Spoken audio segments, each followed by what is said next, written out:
মা কই? ওই যে মা রান্না করে। তাইলে আপনার মাসুম বাচ্চার মাথায় হাত রেখে কোন এইবার আপনি আপনার ভোটটা আমাকে দলের মার্কায় দেবেন।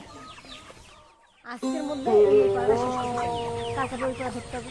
তাড়াতাড়ি আসেন। কি ব্যাপার, বাড়িতে কি কেউ নাই? বাবু, তোর মা কই? ওই যে মা রান্না করে। আসসালামু আলাইকুম আপা, আপনার কাজের মধ্যে একটু ডিস্টার্ব করতে আসলাম। ওয়ালাইকুম আসসালাম। আপনাকে তো ঠিক চিনতে পারলাম না। পরিচয় দিলে ঠিকই চিনতে পারবেন, আমার চাচা আপনার এলাকা থেকে ভোটে দাঁড়াইছে। এই যে দেখেন আমাকে মার্কা। ও, তা আপনাকে একটু চেয়ার দিয়ে একটু বসেন।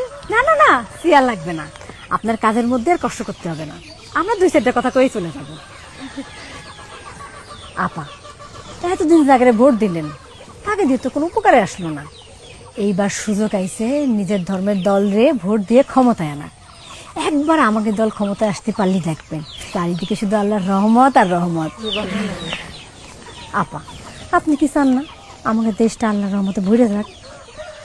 তা তো অবশ্যই। তাইলে আপনার মাসুম বাচ্চার মাথায় হাত রেখে কোন এইবার আপনি আপনার ভোটটা আমাকে দলের মার্কায় দেবেন। আপনার এত বড় সাহস, আপনি আমার মেয়ের মাথায় হাত রেখে আমার কসম কাটতে করছেন? আপনি জানেন না যে আল্লাহ ছাড়া আর কারোর নামে কসম কাটা হারাম? সূরা নাহলে 94 নাম্বার আয়াতে কোরআনে আল্লাহ বলেছেন যে তোমরা তোমাকে কসমরে প্রতারণার হাতিয়ার করে না।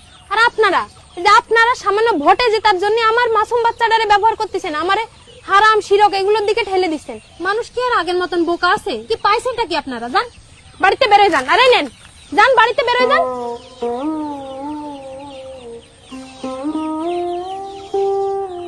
আমার ভোট আমি কোনো প্রতারক, মুনাফিক কিংবা ধর্মের অপব্যাখ্যাকারীদের দেব না, কখনো না।